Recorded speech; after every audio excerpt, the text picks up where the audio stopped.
Time can heal, but it can also hold you hostage. For Albert Thorne, every tick was an accusation. The old clockmaker had built masterpieces for others' wedding gifts, heirlooms, town hall showpieces, but the one clock he made for himself refused to move forward. Each midnight it dragged him backward, forcing him to relive the hour he wished had never existed. This is the story of a man who tried to repair time and discovered that grief winds itself tighter than any spring. Subscribe and like for more stories from Karma's ledger where every tick has its price. Albert Thorne's workshop crouched at the far edge of Asheville, beside a river that murmured through reeds and fog. From dawn until the pale hours after midnight, the yellow glow of his lamps cut through the mist like a heartbeat.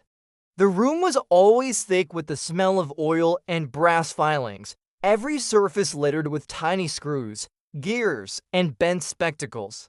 He lived above the shop into rooms lined with ticking clocks, grandfather towers, carriage clocks, pocket watches, each keeping its own rhythm yet somehow harmonizing like a peculiar orchestra.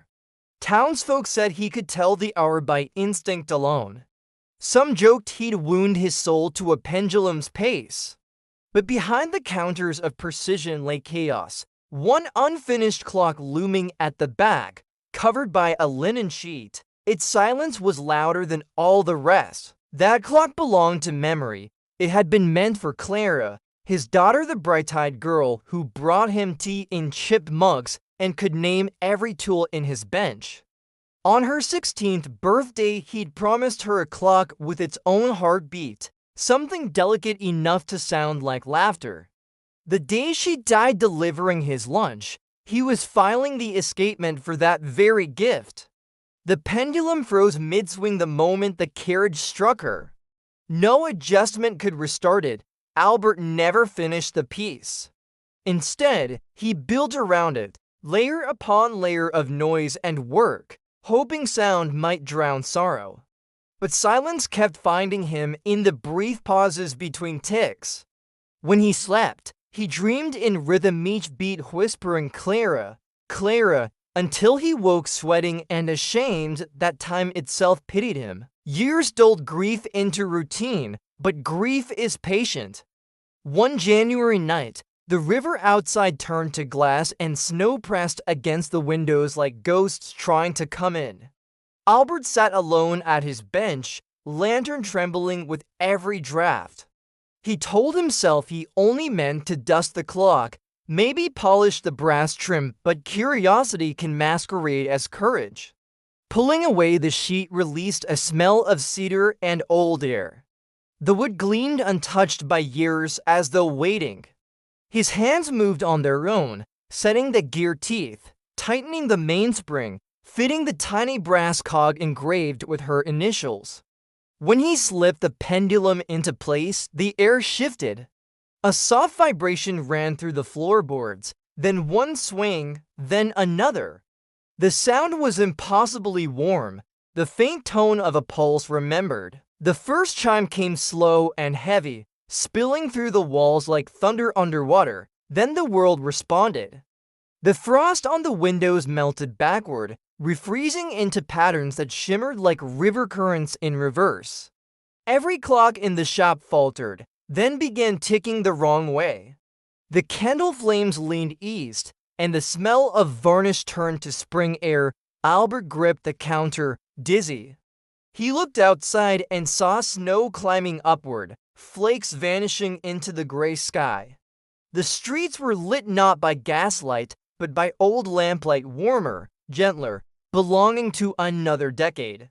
He could hear distant hoofbeats, familiar voices, laughter long extinct. The hands of every clock aligned to midnight and stayed there, waiting. Through the fogged pane he saw her, red scarf, black boots, hair escaping its braid, Clara, alive in the snow that now fell in reverse. She crossed the street carrying a basket, her smile the same one he'd kept framed beside his bed. "Papa," she called, voice echoing like sound remembered underwater. The word cracked him open. He pressed his palm to the glass. Warmth met him from the other side. The clock behind him ticked forward once, slow and deliberate. For the first time in 16 years, Albert wept without hiding it.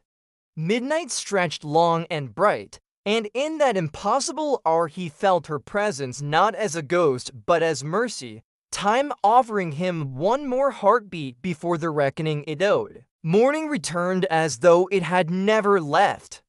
The frost was gone from the panes, and the air inside the workshop carried the faint sweetness of lilac soap the St. Clara used when she cleaned his benches as a child. Albert stood in disbelief, hand trembling over the clock that now ticked with calm insistence. Its pendulum swung steady, serene, unbothered by the laws of time. He opened the door expecting the familiar gray quiet of Asheville, but what greeted him was sunlight and laughter. The bakery across the street was open again, though it had closed 10 years earlier. A boy dashed by with a bundle of newspapers stamped with a date Albert hadn't seen since the year of the accident. Everything gleamed with impossible youth. His first thought was madness. His second was prayer. His third, the dangerous one, was hope. He wandered through the cobbled street, recognizing faces that should have belonged to memory. There was Mrs. Lang from the apothecary, her spectacles thick as ever, scolding the milkman for being late. There was old Gideon Hale, alive and strong, not the frail shadow Albert had buried 3 winters ago. The sound of the river reached him, unchanged, rippling in the same direction it always had. Everything moved as though the world had been wound backward, but left no seam to show for it. People waved to him, calling his name like he'd just left them yesterday. He tried to answer, but his throat failed him. In their smiles, he saw no awareness of wrongness, no question of time's rearrangement. They existed without suspicion, like actors who had rehearsed this day for years, waiting for his cue to return. Then he saw her again. Claire stood outside the bakery window, holding a small parcel wrapped in brown paper, steam curling around her from the fresh bread inside. Her scarf, brighter than blood against the winter air, fluttered like it had life of its own. "Papa, you forgot your lunch again," she teased, her eyes lighting with the same mischief that used to save him from bad days. For a moment, words abandoned him. He reached out, touched her shoulder. She felt warm, solid, alive. Time didn't flicker or resist. Everything obeyed the illusion perfectly. He wanted to ask how, why, what miracle this was, but instead he smiled, because sometimes disbelief is too fragile to name. "You shouldn't be out here in the cold," he murmured, voice shaking like thin glass. "It's not as cold as you think," she said, and handed him the parcel. They walked home together, the road bent with familiarity. Every corner still remembered them. Dogs barked from porches that had burned years ago, and Albert couldn't stop watching her from the corner of his eye, half afraid she'd vanish if he blinked too long. But she didn't. Her footsteps left faint prints in the frost. Her laughter carried. The closer they drew to the workshop, the heavier his chest felt. The world was too precise, too perfect. The clock's chime echoed faintly even from down the street, its tone deeper now, like a bell ringing underwater. Clara noticed it too. "You fixed it," she said softly. "It sounds alive." Albert hesitated before answering.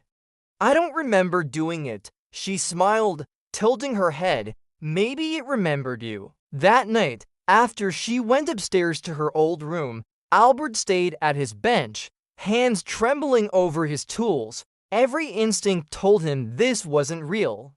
The air carried no drafts, the clocks all ticked in unison, and yet he felt a pulse through the wood of the table, steady, human, familiar. He leaned closer to the tall clock and whispered, "If this is mercy, let it stay." The clock answered with a soft double tick, almost like a heartbeat skipping once before catching itself. Outside, the moonlight hit the window just so, revealing faint outlines in the glass, his own face, and another faintly beside it, smaller, smiling. Time had given him back what it once took, but in its patience, time never gave without a debt waiting to be collected. Sleep did not find Albert easily that night. His small room above the shop felt both familiar and wrong to warm, to quiet, as though the walls themselves were listening. He lay awake, hearing the layered chorus of clocks downstairs, each one marking a rhythm that felt alive. Somewhere among them, Claire's clock led the tempo. Its chime was lower now, almost human, like a slow breath exhaled by something trying to remember how lungs worked. He rose before dawn, unable to bear the waiting, and descended into the workshop barefoot. Every clock was ticking perfectly in sync, a harmony that should have been impossible. The air shimmered faintly, as if thin threads of light were stretched between them. On the workbench lay his tools, arranged precisely where Clara used to leave them, their metal gleaming with a faint warmth that came from no lamp. When the first light of morning crept through the window, the clock struck once. Albert turned and saw the pendulum moving slower than it should, the second hand dragging against resistance he couldn't identify. He opened the front case, careful as though touching something sacred. Inside, the gears pulsed faintly, not rotated, pulsed. Each tooth glowed for an instant before dulling, like a heart's systole caught in brass. He touched the base plate and felt it warm, rhythmic, unmistakably alive. Panic clawed up his throat, yet curiosity held him captive. "Clara," he whispered, half in prayer. The pendulum slowed, hesitated, and then swung faster, a child's quickened breath at being found. He stumbled back, knocking over a jar of screws, the sound scattering like startled birds. That afternoon, Clara appeared again, hair damp from the fog outside, carrying a bunch of crocuses from the river bank.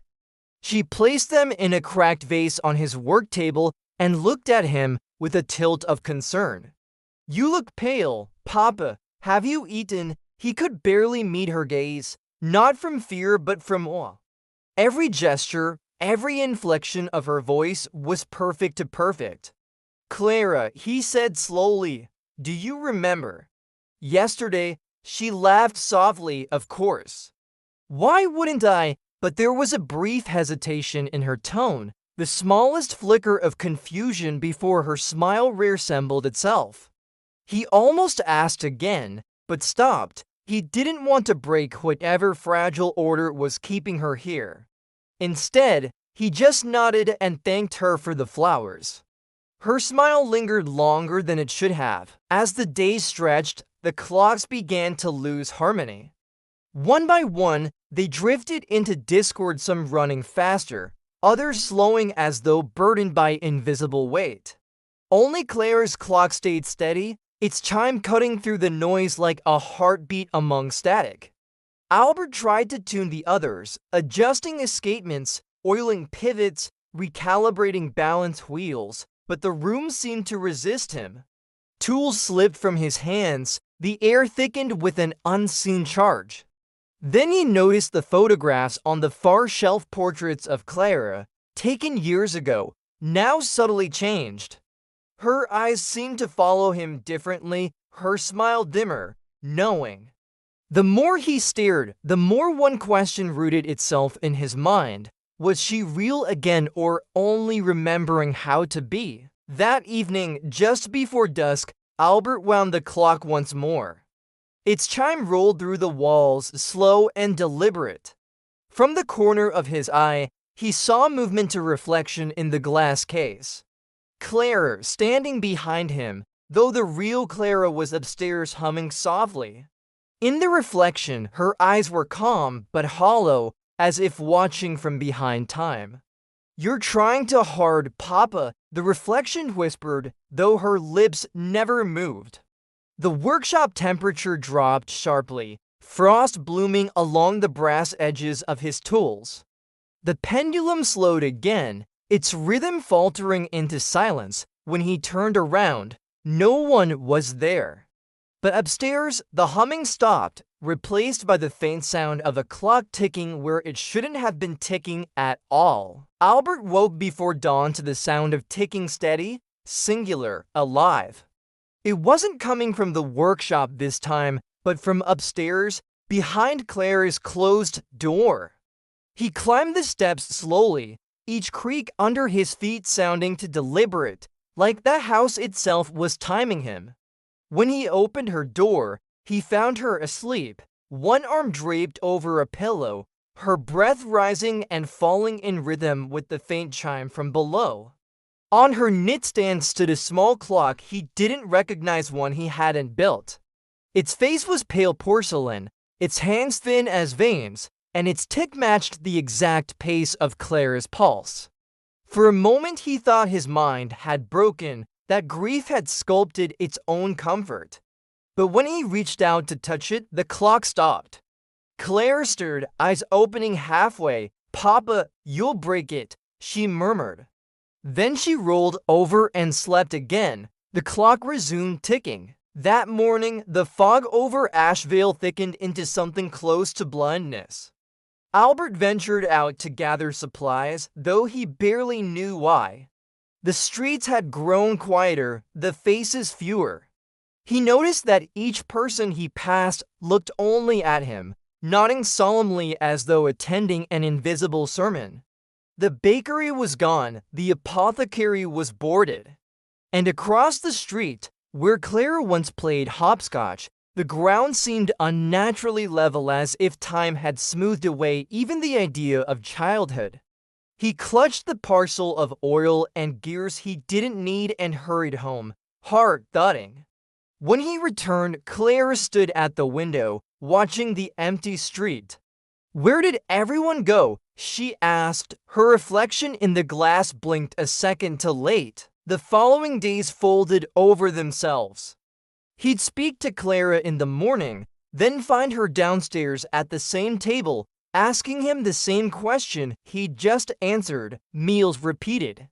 Sunlight came from angles it shouldn't. One evening, he watched her hum a tune she hadn't known since childhood when her mother used to sing before passing. When he mentioned it, she frowned. "You taught me that, remember," she said. But he hadn't. The walls creaked as though disagreeing. Albert began writing notes, dates, details, reminders that time was looping like a miswound spring. Each dawn erased his writing, but left faint impressions on the page, like ghosts refusing to vanish entirely. One night, unable to bear the uncertainty, Albert decided to confront the truth. He sat before the tall clock, its face glowing faintly, pendulum swaying like a hypnotist's lure. "Show me what you've done," he whispered. The chime answered not once, not twice, but endlessly, a deep rolling sound that bent the air itself. The shop blurred and the air turned gold and blue. In its reflection, the clock no longer showed his face, but the street outside. The moment before the accident, the runaway carriage, Claire stepping off the curb, the bread basket falling from her hand. He reached toward the image as the pendulum swung faster, faster, until time split and swallowed the light. When the sound faded, he was standing in the street again, snow falling forward this time, not back. The carriage thundered toward him. Claire looked up, still smiling, unaware of what was coming. Every instinct screamed to run to her, to pull her away, to finally rewrite the second that had ruined him. He lunged forward, but something invisible held him back, a pressure like glass separating past from wish. The clock's chime echoed faintly behind him, not urging, not forbidding, merely recording. "Papa," Claire said softly, confusion forming as shadow in her voice. The carriage passed through the space between them like smoke. When Albert blinked, the street was empty again, and the world was utterly still. Only the clock's reflection remained, its pendulum frozen at the hour that lied. Albert did not remember walking back to the workshop. One moment the street was frozen in silence, The next he stood by his bench, hands shaking and heart pounding like it was trying to keep time with something broken. The clocks had all stopped again, their faces blank as eyes that had seen too much. Only Claire's remained alive, pendulum swinging slow and patient. He stared at it until dizziness overtook him. When he closed his eyes, he saw the accident again not as a dream, but as if the clock had stitched it behind his eyelids. The wheel, the scream, the stillness afterward. Time didn't replay the moment, it savored it. That night, as he sat before the fire, Claire came down in her night dress, hair loose, eyes soft with worrying. "Papa, you look sick," she whispered, kneeling beside him. He tried to smile but found no warmth left in his mouth. "I saw you die," he said, voice small and cracking. She only blinked, unafraid. "Then maybe you're the one who hasn't woken up." The following days blurred into gray. Claire moved through the house like sunlight through curtains, warm, fleeting, impossible to hold. Sometimes she spoke of things that hadn't happened yet. Sometimes she forgot what year it was. Albert began noticing that when she laughed, the sound echoed twice, the second tone slightly off pitch. He tried to distract himself with work, repairing clocks for clients who no longer came, polishing gears that had already gleamed. But the more he worked, the stranger the hours became. At odd times, the world outside his window flickered, children walking backward, clouds dissolving into blue. The clock on the wall, her clock, never missed a beat. Every midnight it struck 12, and with each toll, something in the room dimmed. Color, sound, even breath. One evening, after the 5th day of vanishing time, Albert sat before the tall clock and whispered to whatever lived inside it. "What do you want?" The pendulum slowed, the light in the room bending toward it as if listening mattered. The air shimmered, and then a voice not heard but felt spoke inside him. It was neither male nor female, warm nor cold. It was the sound of time itself stretching thin. "You wanted her back," it said. "You built her in brass and memory. But the living cannot live inside the hours that grieve them." Albert pressed his fists against his chest, tears rising unbidden. "Then take me instead," he whispered. "Let her stay." The silence that followed was not refusal, but consideration, the kind that feels like waiting for an unseen door to open. That night the world began to unspool. The river ran in reverse again. Street lamps flickered in patterns like breathing. The stars rearranged themselves into a spiral above Asheville. Clara appeared in the doorway, face unreadable, eyes deep with a sorrow too old for her years. "Papa, don't," she said quietly. "You can't give what time already took." Her voice trembled, not from fear but compassion. "I was meant to leave. You weren't meant to follow." He rose, reaching toward her, feeling his hands go transparent around the edges. The clock behind him hummed like a machine caught between two realities, its sound a blend of heartbeat and thunder. "If I stay, you fade," she whispered. "If you go, I rest." Albert turned toward the clock one last time. Its hands no longer pointed to hours but to his own reflection, older, hollow, trembling. "Let her rest," he said firmly, and the pendulum stopped mid-swing, suspended like breath between words. The silence stretched until even the river outside seemed to wait. Then the chime came, not a note of mourning but of release.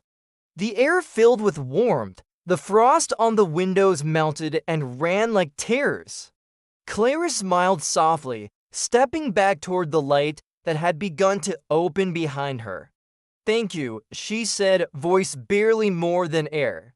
When she vanished, the clock wound itself backward one final time, and the hands froze forever at midnight. The morning after Clara vanished, the world did not end, it simply refused to start. Albert awoke at the same moment he had fallen asleep, caught in an eternal hinge between 1 second and the next. Outside his window, the river gleamed with stillness. Snow hovered midair, suspended like ash in sunlight. He rose, feeling neither hunger nor breath, his body lighter than it should have been. The clocks were silent except for the tall one in the corner, its pendulum frozen mid-swing, its face reflecting a dim glow from nowhere. When he looked into that reflection, he saw the river again, but the river on the other side was moving. A faint figure walked its bank, red scarf trailing like a flame. Clara, she did not look at him. She only walked farther, as if the current beneath her feet was carrying her away. Clara, he cried, his voice striking glass. The reflection rippled once, then stilled. Days passed without sunrise. He could no longer tell the hours.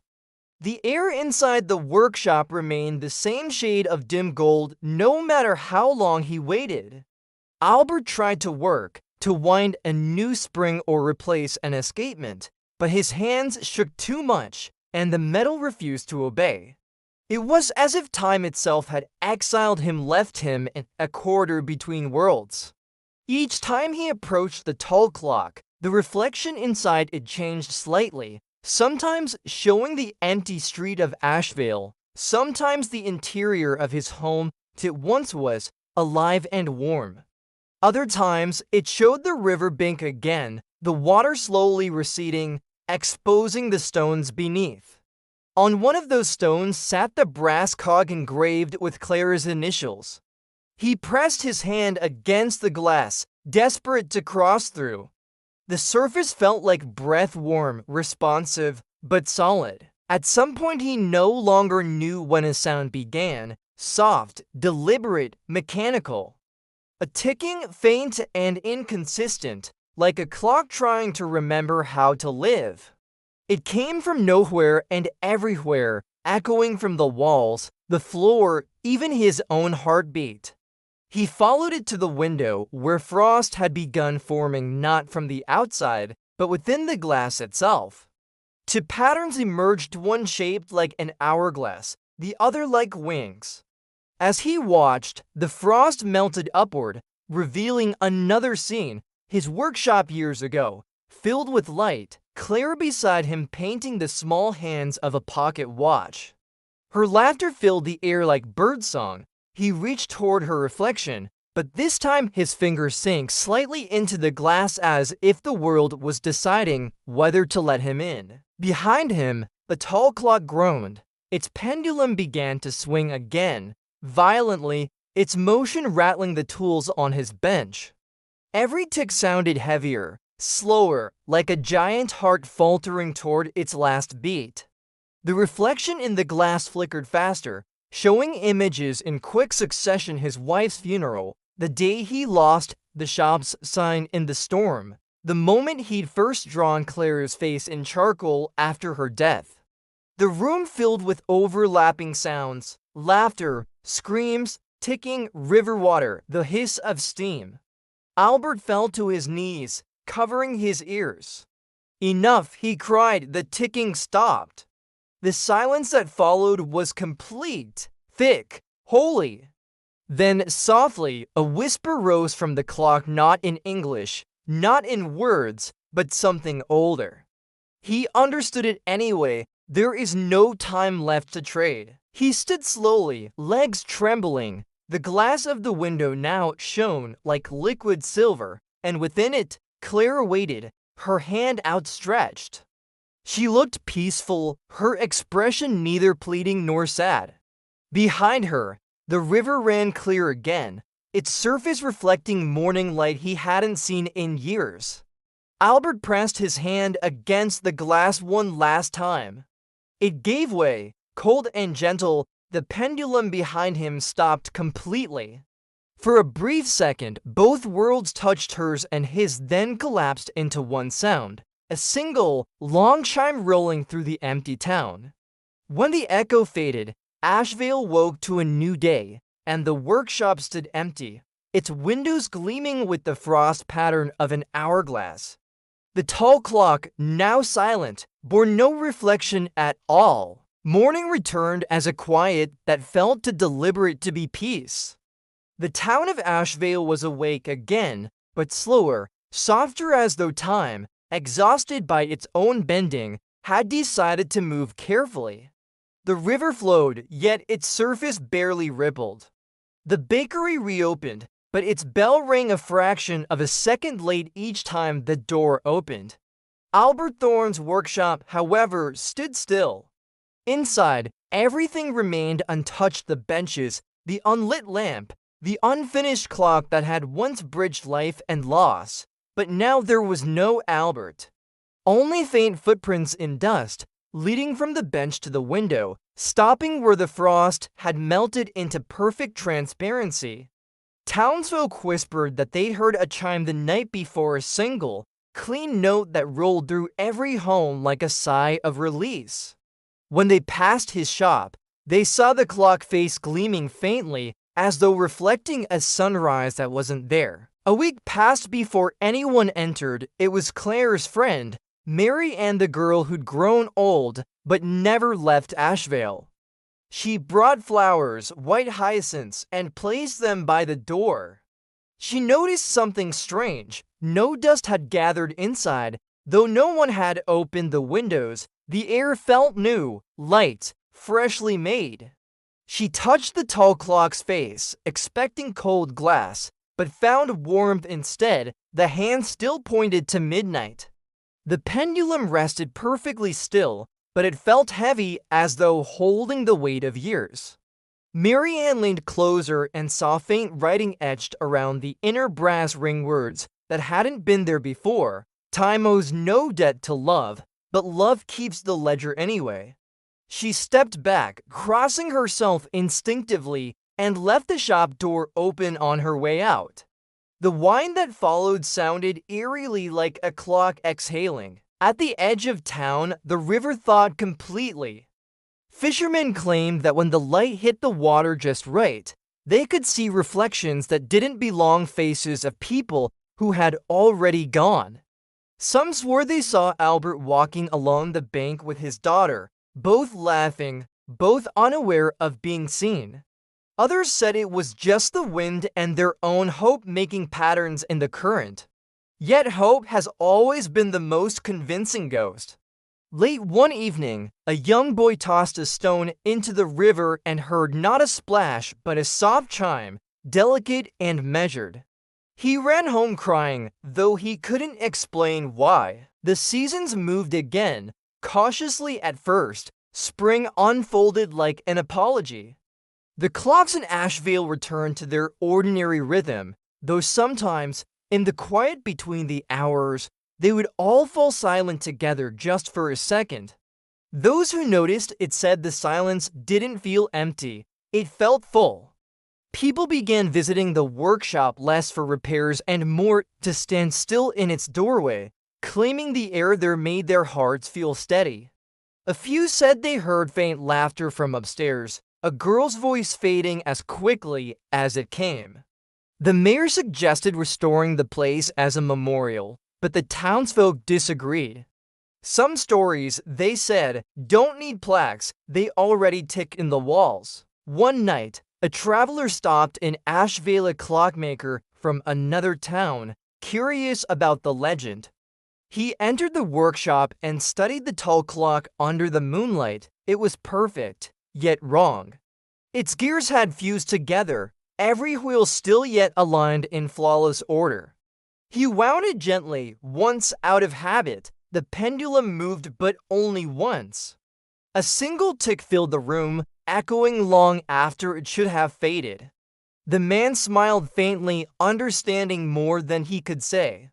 "You kept your bargain, old friend," he whispered.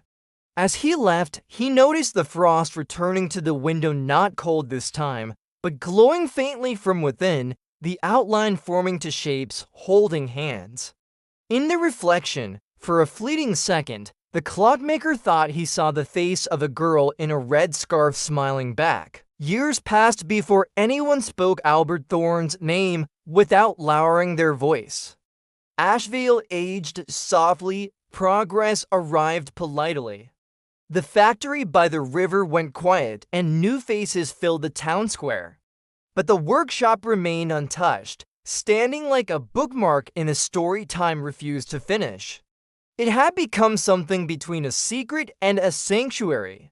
Travelers found their way to it without directions, claiming dreams had led them there. Inside, nothing aged, the brass still shone, the floor still smelled faintly of cedar and oil. On certain nights, when fog rolled down from the hills, locals swore they heard faint ticking from inside, though the door was always locked. They said it wasn't haunting, it was remembering. In early autumn, a young woman named Leela arrived from the city.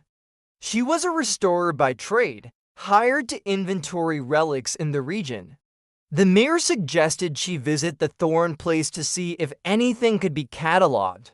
Leela laughed it off until the townsfolk grew quiet, glancing at one another like witnesses protecting an oath. When she reached the workshop, she found the key already in the lock. The door opened without sound. Dust hung in the air like memory suspended mid-breath. Every clock stood still except one, the tall one near the back wall, its face faintly reflecting the shape of a red scarf. She approached slowly, notebook forgotten in her hand. Leela brushed the surface and warmth greeted her. The glass shimmered, not with her reflection, but with another room version of the workshop flooded in morning light. At the bench sat a man with kind eyes and trembling fingers, teaching a girl how to fit a spring. They spoke without sound, but she could feel their bond in the rhythm of their hands. Then the image changed, the same man alone, older, tired, still speaking softly to empty air. She stepped back, heart pounding, the pendulum inside moved slightly, not swinging but breathing. She whispered, "Who are you?" The air responded with the faintest echo. Her own voice returned softer, "Who are you?" That night she stayed. Some part of her knew she shouldn't, but the stillness felt alive, protective even. As she sat at the bench, her watch began to tick backward. The flame of her lantern leaned toward the clock. And then, just for a moment, she felt a presence behind her, gentle, reassuring, like someone adjusting her posture before a lesson. "Listen," a voice murmured, "neither old nor young." The tall clock chimed once, and through the window, she saw the river glitter faintly, moving faster than before, as if time were catching up to itself. The workshop filled with warmth, not heat, but forgiveness, vast and quiet. Leela felt her heartbeat align with the rhythm, steady and whole. In the morning, she left without taking notes or photographs. She locked the door behind her and placed the key under the mat. When the mayor asked what she'd found, she said, "Nothing broken." That night, the clock chimed once more, soft, deliberate, final. The frost returned to the window, but this time it shaped into a single word: tomorrow. The town awoke to find the air lighter, the hours smoother, the days strangely kind. Somewhere in the rhythm of life returning, Asheville carried the faint ticking of a clock that no longer existed, a promise that love had rewritten time just enough to let the living breathe again. By winter, the story of the Thorne workshop had spread beyond Asheville. Travelers came from distant towns, not seeking repairs but blessings. They brought broken watches, heirlooms, and small tokens of time-old photos, rings, notes written in fading ink, and left them at the doorstep. Each morning, the offerings were gone. No one ever saw who took them, but the donors swore that their clocks at home began ticking smoother afterward. A pastor from the neighboring village called it superstition, yet even he found himself leaving a pocket watch one night, returning weeks later to find it keeping perfect time. People began calling the place the House of Still Hours,